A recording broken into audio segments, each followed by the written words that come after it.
data is worth something. Adoption comes in stages, also decentralization comes in stages. This is not a sprint, this is a marathon. How far do you see that actually using of the crypto in a real life? Yeah, that's, I think, now the next big growth market for our industry. Yeah, I mean, you can yourself be a DAO. We need to build the trust. Yeah, I mean, it's thriving. It's a rocket itself. That's true, not because you cannot crypto. trace it.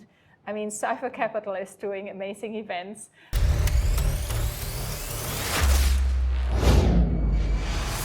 Hello and welcome. Thank you for tuning in. This is Cypher Talks and I'm your host, Vic Zaman, KOL Manager for Cypher Capital. Today I'm honored to welcome Melanie Mohr. She is the CEO and founder of WOM Protocol and SUPERVERSE. Welcome to the show.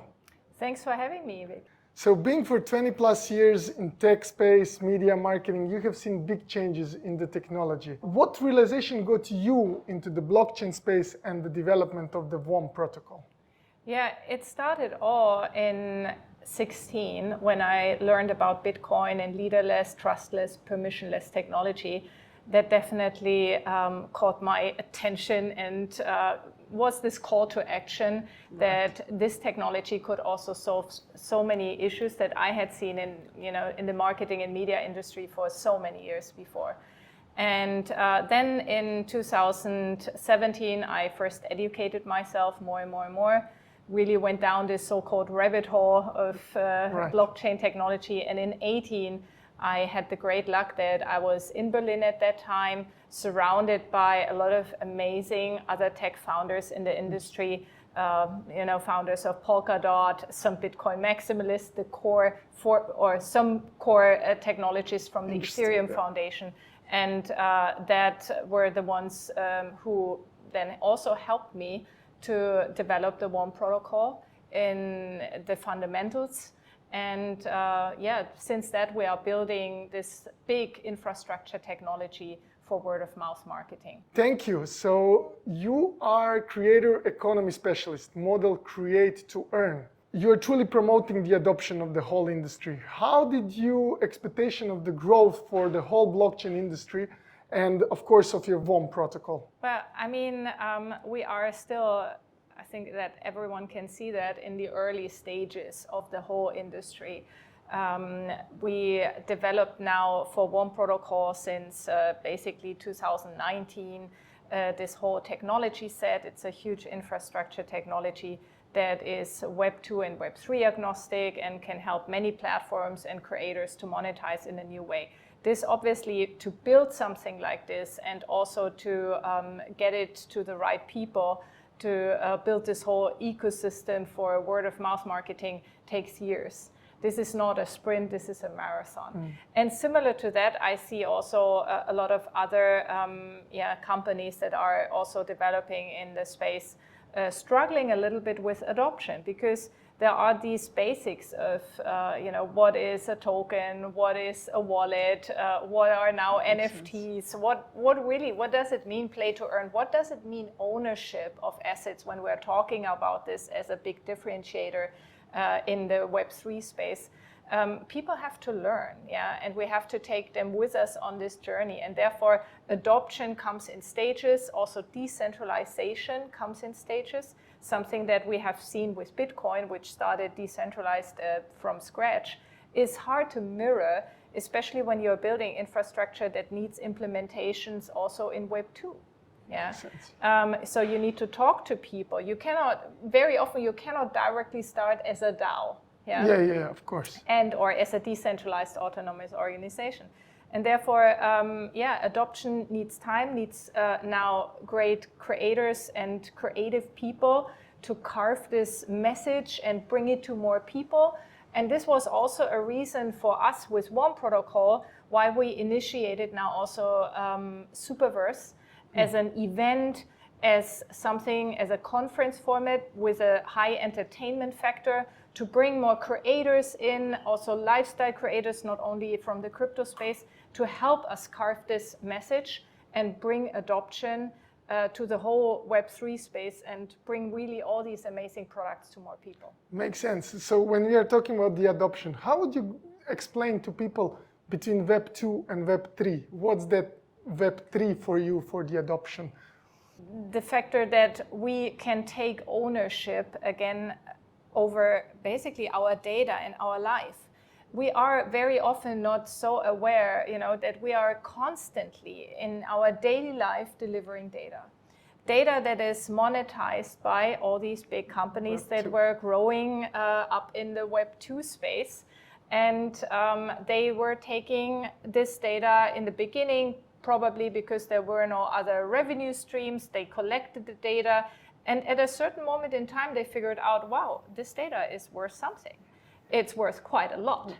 And meanwhile, they have built their huge empires out of basically the data sets of all of us. Yeah? And now there is this huge opportunity to take back ownership about our identity, about our data, and then with it, hopefully, in the future, with all of these new infrastructure in place, that we can also monetize it. Right. Yeah. I love the answer. That's the reason I wanted to dive deeper into that. So basically, let's come back to the Superverse, what you mentioned. Yeah. You did the amazing first Superverse in February in Dubai. The next one is in Mexico City in August. Can you explain us why did you pick up the Latin America for this event? Latin American market. Yeah, that's, I think, now the next big growth market for our industry, for the Web3 space. We had seen that a lot of the interesting, I would say, the movement, was this time not so much coming out of Silicon Valley, where we had seen the Web 2 basically, rising and finding adoption then slowly globally. This time with a blockchain and with Web3 technology or decentralized technology, it can come out of everywhere. We already see technology coming out of Africa, but we saw it in the early days very much coming also out of Asia. Mm-hmm. I think that was, it was infusing, also the world with great tech savvy entrepreneurs and founders that brought their tech already to broader adoption. The crypto exchanges, a lot of them were coming out of China. And now I would say the next wave for us is really also coming in Latin America.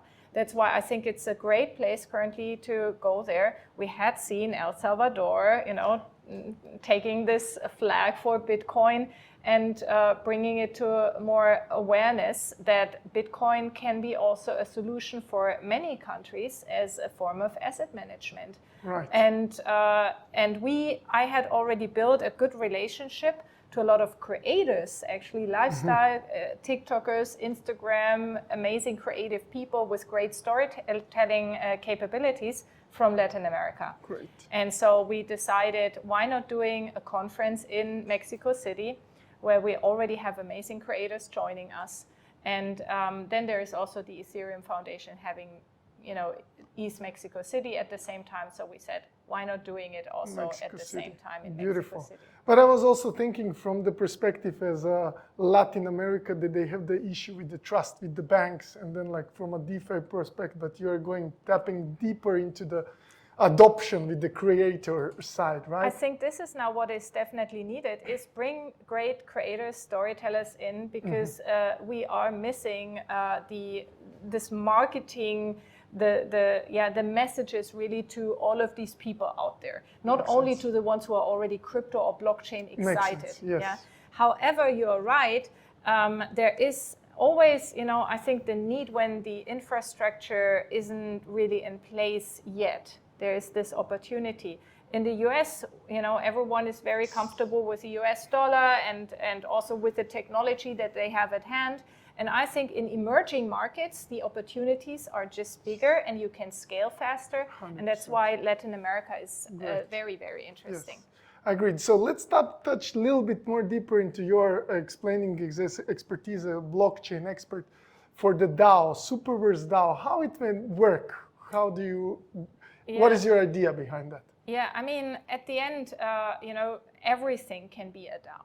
Yeah, I mean, you can yourself be a DAO, and people can start basically deciding on your life and how you should monetize. Maybe you can be a restaurant and can be a DAO. And therefore we thought an event, like Superverse, where you have speakers, where you have decisions to make. For example, where should the next Superverse be? Yeah, after now us taking the decision for Dubai and Mexico, we already have some people in the community that said, oh, I would like to have Superverse in Vietnam. I would like to have Superverse in India or in Brazil.